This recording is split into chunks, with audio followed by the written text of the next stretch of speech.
بسم اللہ الرحمن الرحیم۔ حاضرین کرام السلام علیکم۔ حضرت عزیر علیہ السلام حضرت ہارون علیہ السلام کی اولاد اور بنی اسرائیل کے انبیاء میں سے تھے۔ اللہ تعالیٰ نے آپ کو حضرت سلیمان علیہ السلام کے بعد اور حضرت زکریا سے پہلے مابعوث فرمایا۔ یہ چھٹی صدی قبل مسیح کی بات ہے، جب بنی اسرائیل کی سرکشی، نافرمانیاں اور مشرکانہ حرکتیں حد سے تجاوز کر چکی تھیں۔ ہر طرف ظلم و جبر، فساد و لوٹ مار کا بازار گرم تھا۔ اللہ تعالیٰ نے اس زمانے کے پیغمبروں کے ذریعے بنی اسرائیل کو متنبہ فرمایا کہ اپنی ان کبھی حرکتوں سے باز آ جائیں، ورنہ گزشتہ قوموں کی طرح انہیں بھی عذاب الہی کا سامنا کرنا ہوگا۔ بار بار کی تنبیہ کے باوجود جب ان پر کوئی اثر نہ ہوا اور ان کی بدعمالیاں روز بروز بڑھتی چلی گئیں، تو قوم عمالقہ کا ایک ظالم و سفاک بادشاہ جس کا نام بخت نصر تھا، بابل سے ایک بڑی فوج کے ساتھ آندھی اور طوفان کی طرح راستے کی حکومتوں کو پامال کرتا فلسطین کی طرف بڑھا اور تھوڑے ہی عرصے میں اس کی اینٹ سے اینٹ بجا دی۔ تورات کے مطابق 40,000 سے زائد علماء قتل کر دیے گئے، یہاں تک کہ وہاں تورات کا ایک بھی عالم زندہ نہ بچا۔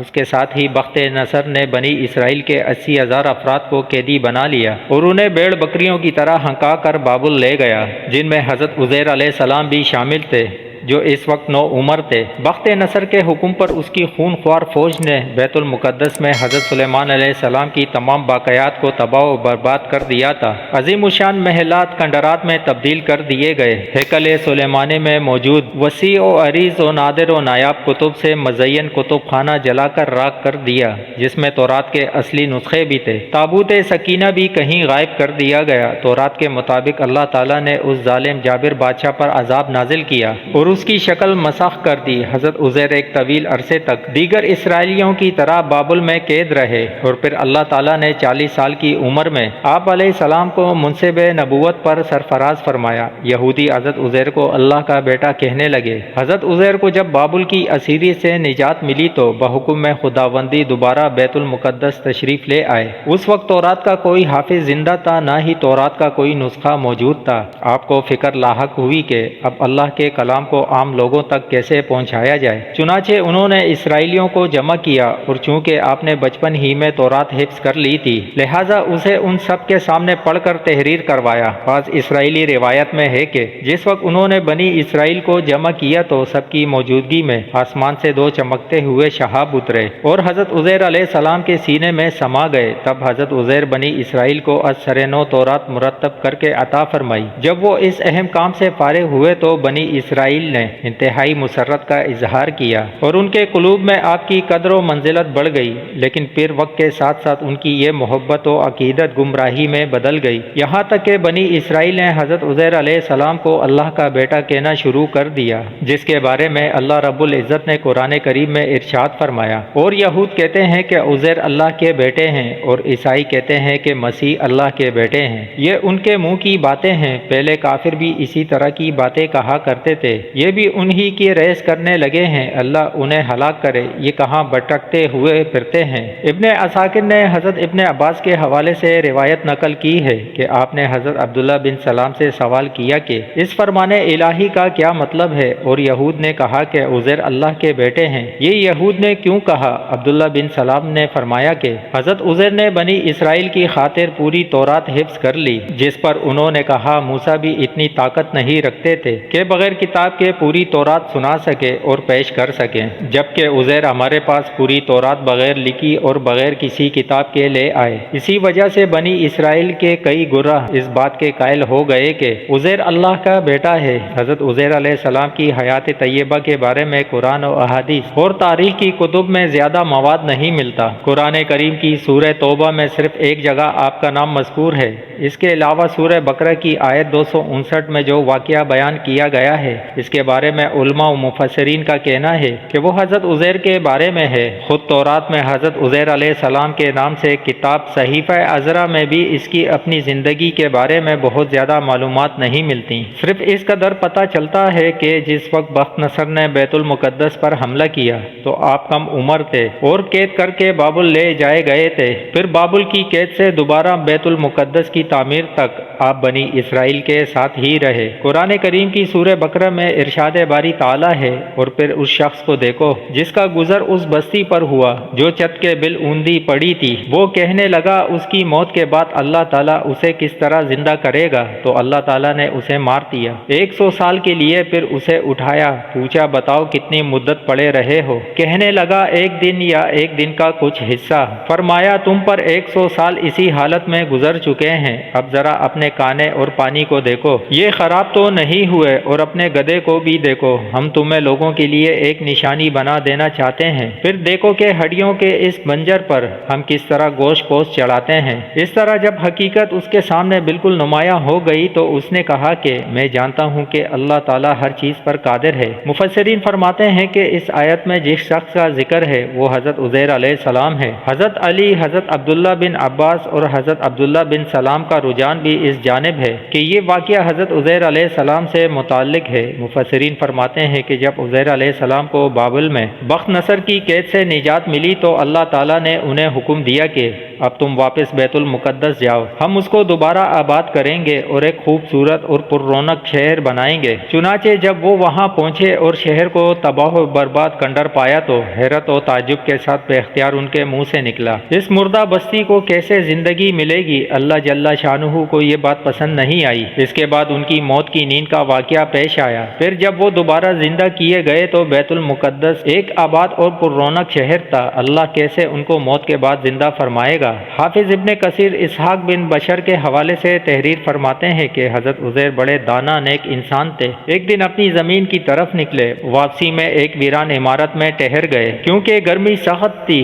آپ اپنے گدھے سے اتر کر عمارت میں داخل ہوئے۔ آپ کے ساتھ کھانے کے 2 ٹکڑے تھے، ایک ٹکڑے میں انجیر اور دوسرے میں انگور تھے۔ آپ نے اپنے ساتھ موجود پیالہ نکالا اور اس میں انگور نچوڑے، پھر خشک روٹی نکالی اور اسے مشروب میں ڈال دیا تاکہ کچھ نرم اور میٹھی ہو جائے تو کھا لیں۔ پھر آپ تھوڑی دیر کے لیے لیٹ گئے۔ نظریں عمارت کی ویران چھت کی طرف اٹھی تو دیکھا کہ یہ عمارت اپنے عرصے پر کڑی ہے اور اس کے رہنے والے مر کھپ چکے ہیں، جن کی بوسیدہ ہڈیاں پڑی ہوئی ہیں۔ تو آپ کی زبان سے بے ساختہ نکلا، اللہ کیسے ان کو موت کے بعد زندہ فرمائے گا؟ آپ کو یہ شک نہیں تھا کہ اللہ ان کو زندہ نہ فرمائے گا، بلکہ اس کے طریق و کیفیت پر تعجب کرتے ہوئے فرمایا تھا۔ پھر اللہ جل شانہ نے حضرت جبرائیل علیہ السلام کو ان کے پاس بھیجا، جنہوں نے حضرت عزیر کی روح قبض کر لی، اور پھر 100 سال تک اللہ نے ان کو یوں ہی موت کی نیند سلائے رکھا۔ اس دوران بنی اسرائیل میں بہت سے واقعات و حادثات رونما ہوئے اور بیت المقدس پھر آباد ہو کر پر رونق شہر بن گیا۔ پھر اللہ تعالیٰ نے آپ میں روح پونک دی، آپ زندہ ہو کر بیٹھ گئے۔ تو فرشتے نے پوچھا آپ یہاں کتنی مدت رہے؟ جواب دیا 1 دن یا دن کا کچھ حصہ۔ دراصل آپ دن کے شروع میں آرام فرما ہوئے تھے اور اس وقت غروب آفتاب کا وقت تھا۔ فرشتے نے کہا نہیں، بلکہ آپ 100 برس تک اسی حالت میں رہے ہیں۔ آپ اپنا کھانا پانی دیکھیے، اپنے کھانے پانی کو دیکھیے جو بدلا تک نہیں۔ کھانے کی طرف نظر ڈالی تو انگور کا شیرہ اور خشک روٹی اپنی اسی حالت میں تھی، دونوں میں کوئی تغیر پیدا نہیں ہوا تھا۔ اسی طرح انجیر اور انگور بھی اسی طرح تر و تازہ تھے۔ پھر آپ کے دل میں بتائی گئی مدت کے بارے میں انکار کا خیال پیدا ہوا تو فرشتے نے کہا آپ میری بتائی ہوئی مدت کو بعید و غلط سمجھ رہے ہیں، تو پھر ذرا اپنے گدھے کی طرف تو دیکھیے۔ جب حضرت عزیر نے گدھے کی طرف دیکھا تو حیران رہ گئے، کیونکہ اس کی ہڈیاں گل سڑ کر بوسیدہ ہو چکی تھیں۔ فرشتے نے ہڈیوں کو حکم دیا تو ہڈیاں ہر طرف سے اکٹھا ہو کر ایک جگہ جمع ہوئی اور پھر جڑ کر ڈھانچہ بن گئی۔ حضرت عزیر علیہ السلام حیران ہو کر اللہ کی قدرت کا نظارہ دیکھ رہے تھے۔ پھر اس ڈھانچے پر رگیں چڑھیں، پٹھے بنے، گوشت چڑھا، پھر ان پر کھال اور بال اگے۔ پھر فرشتے نے اس میں پھونک مار دی تو گدھا آسمان کی طرف اپنا سر اور کان اٹھائے آوازیں نکالتا کھڑا ہو گیا۔ جب عزیر علیہ السلام نے قدرت الہی کی یہ نشانیاں دیکھی اور شہر کو پہلے سے زیادہ بارونق پایا تو بول اٹھے کہ میں یقین کرتا ہوں کہ اللہ ہر چیز پر قادر ہے۔ پھر اپنے گدھے پر سوار ہو کر اپنے محلے میں تشریف لائے تو لوگوں نے آپ کو نہیں پہچانا، آپ اپنا گھر بھی بھول چکے تھے۔ ڈھونڈتے ڈھونڈتے اپنے گھر پہنچے تو وہاں ایک نابینا اور اپاہج بڑھیا کو بیٹے پایا، جس کی عمر تقریباً 120 سال تھی۔ وہ وہاں کے رہائشیوں کی والدہ تھی۔ جس وقت آپ گھر سے نکلے تھے اس وقت وہ 20 سال کی جوان لڑکی تھی اور آپ سے خوب اچھی طرح واقف تھی۔ حضرت عزیر نے اس بڑھیا سے پوچھا کیا یہ عزیر علیہ السلام کا گھر ہے؟ تو بڑھیا نے حیران ہو کر کہا جی ہاں، سنا۔ پھر بڑھیا کی آنکھوں سے آنسو جاری ہو گئے اور بولی، میں نے ایک عرصے سے کسی کے منہ سے عزیر کا ذکر نہیں سنا، اب تو لوگ بھی ان کو بھول چکے ہیں۔ اس پر حضرت عزیر علیہ السلام نے فرمایا، میں ہی عزیر ہوں، اللہ نے مجھے 100 سال تک موت کی نیند سلا دیا تھا اور مجھے اب اٹھایا ہے۔ بڑھیا نے کہا، سبحان اللہ، بے شک عزیر کو ہم سے بچھڑے 100 سال ہو چکے ہیں اور کسی سے ان کے متعلق ہم نے کچھ نہیں سنا، لیکن آپ کیسے عزیر ہو سکتے ہیں؟ عزیر تو مستجاب الدعوات تھے، وہ جس مریض یا مصیبت زدہ کے لیے دعا کرتے وہ فوراً ٹھیک ہو جاتا تھا، لہٰذا اگر آپ دعا کریں کہ اللہ مجھے بصارت لوٹا دے تو میں آپ کو دیکھ کر بتاؤں گی کہ آپ عزیر علیہ السلام ہیں یا نہیں۔ حضرت عزیر علیہ السلام نے دعا کی اور اپنے دست مبارک کو اس کی آنکھوں پر پھیرا تو اس کی بصارت بحال ہو گئی۔ چونکہ وہ اپاہج بھی تھی اس لیے آپ نے بڑھیا کا ہاتھ پکڑا اور فرمایا، اللہ کے حکم سے کڑی ہو جا، تو اللہ نے اس کی ٹانگیں بھی درست فرما دی۔ بڑھیا نے اس کو دیکھا تو پکار اٹھی، میں گواہی دیتی ہوں کہ آپ ہی عزیر ہیں۔ پھر بڑھیا ان کو لے کر بنی اسرائیل کے محلے میں ان کے عزیزوں کے گھر پہنچی۔ وہاں حضرت عزیر کا ایک بیٹا بھی موجود تھا جس کی عمر 118 سال تھی، جبکہ ان کے پوتے بھی قبیلے کے بڑے بزرگ اور سردار تھے۔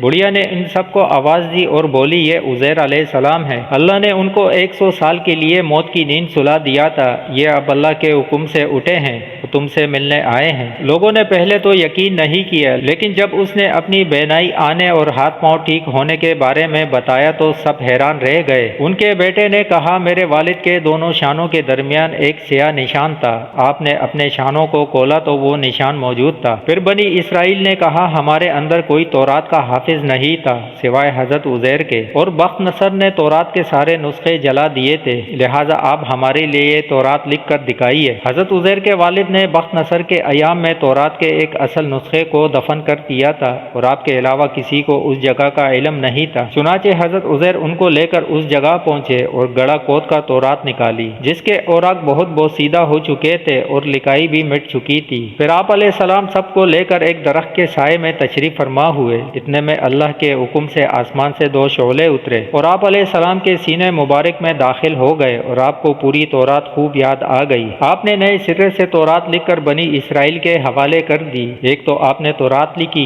اور دوسرے آپ کے ساتھ 2 شعلوں والا معجزہ پیش آیا جس کی وجہ سے بنی اسرائیل انہیں اللہ کا بیٹا کہنے لگے، نعوذ باللہ۔ حضرت ابن عباس فرماتے ہیں کہ حضرت عزیر اس آیت کی حقیقت کے مصداق بن گئے اور ہم آپ کو لوگوں کے لیے نشانی بنا دیں، یعنی بنی اسرائیل کے لیے۔ یہ نشانی اس طرح تھی کہ آپ جب اپنے بیٹوں اور پوتوں کے ساتھ بیٹھتے تو وہ بوڑھے لگتے اور آپ جوان لگتے، کیونکہ آپ کی وفات 40 برس کی عمر میں ہوئی اور 100 سال بعد جب اٹھے تو پھر بھی وہی عمر تھی۔ مفسرین کے مطابق آپ کی قبر اطہر دمشق میں ہے۔